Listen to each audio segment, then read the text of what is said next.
Hi, everyone. Henry DeVries with Agency Rainmaker TV. And today I have a rainmaker extraordinaire with me, Pamela Slim, best-selling author, agency owner, and a keynote speaker at the upcoming Rainmaker Forum in San Diego in February. Pamela, how are you doing today? I'm doing great and I can't wait to go back to San Diego. Favorite spot with my favorite people. Well, we've got a new venue, new year, new venue. UC San Diego, our sponsor, has a downtown facility, modern new facility by the historic gas lamp. So we've got a lot of great restaurants and things around us there. So we're going to have a good 2 days, February 26th and 27th. So the title of your presentation is More Than a Book. Tell me what you're going to be talking about. When we think about a book, we like to think as authors that all of the solutions that someone needs in order to make their transformation can be contained within the pages of the book. And sometimes that can be true. But even looking at the book over your shoulder, right? Marketing with a Book for Agency Owners, right? By Henry DeVries. When we think of really what My it favorite American author, by the way. You're number two. That's right. So when we think of what's contained in a book and we think of what somebody needs in order to fully understand marketing, usually the book can encapsulate in a clear, powerful way what the core ideas are. Often, in order to fully transform and implement that change, people need more than that. And so sometimes they need templates or resources. Sometimes they might need follow up coaching. Sometimes they might need more of instruction in a workshop. It's really wonderful when you're thinking always about that transformational journey that you want your reader to take, about what actually do they need to do, what knowledge, skills, information, behaviors do they need to implement if they were to fully realize the promise of the book. And so with that, you can be creative, sometimes just with small digital assets. You could have something that's an extra $5 that's a set of templates associated with a book, but it makes a nice little boost in revenue, all the way to having retreats that would be around the book where people might get so excited that they want to spend thousands of dollars with you going into a deep dive. The measurement is always, what does that reader need to make the transformation, and how can you make it as easy and effective as possible through some supplemental services? It's so good listening to you because you just encapsulate that you have a target group you want to help. They have a problem. You write the book to solve the problem, and the book doesn't solve all the problems. So you're offering other ways to solve the problem, and that gives you more impact. And more impact, it also gives you more income. So, what about even licensing the concept? How would that work? Licensing is definitely a more mature strategy where you might find that your book is a really good fit inside an organization where they would want to maybe have a program built around the content of your book that they would have all new hires participate in, or they would create training programs or something from the content of the book.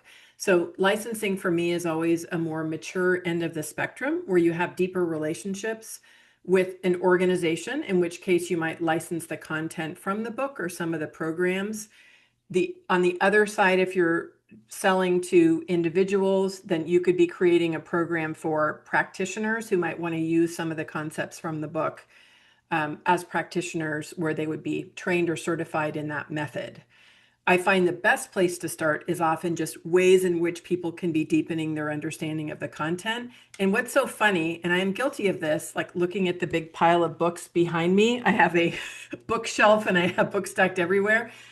We often want the promise of the book simply by purchasing it. A lot of people are like, I bought that book, but my business still is not growing. To which we always say, did you actually open it up and read it? And sometimes, if they do participate in other ancillary services, it's going to make them want to go back and actually read the book that they purchased in the beginning. It's a sad truth. As an author, I wish it weren't the case, but few people these days, even with a small book, actually read the whole thing. So we have to think a little bit creatively about that.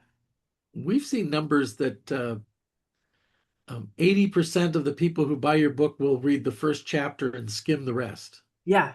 Um, One of our authors sold a $100,000 speaking program to a large national financial institution. And when he met with the CEO, he said, "What was it about the book that intrigued you?" And he goes, "Oh," and he described this model and this thing. And he said, "Yeah, that was the thing that sold us."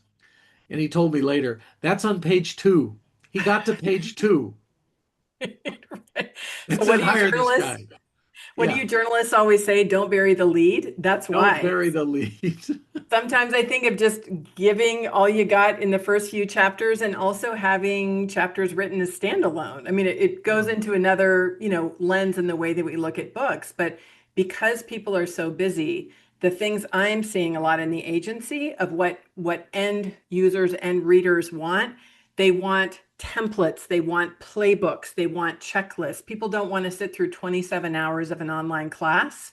They want things that help them implement the ideas. And that's where we can really be creative. We call it speed to money. They want Yes. speed to money Yes. and get it there fast. Well, this is so great. Pamela, is there anything you want to add about what you'll be speaking on February 26th and 27th in San Diego? No, I think, my favorite thing these days that I really ponder a lot is thinking more about that like behavioral transformation that people are taking. And so, again, as a writer of books, as a lover of books, I think it's so exciting to be focused on that structure.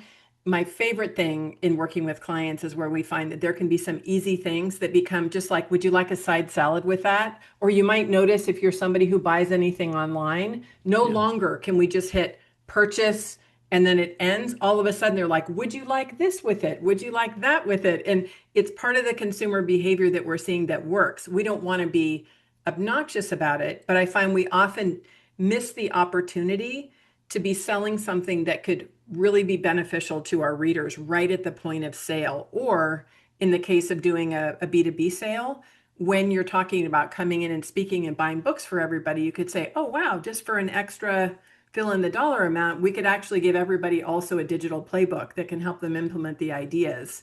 And sometimes that can add a lot of nice revenue to your purchase order. We call that strategy. You want fries with that? Exactly. Exactly. You want fries with that? Okay, well, thank you so much. So, for more details, check out the website rainmakerforum.com. Until next time, make it rain.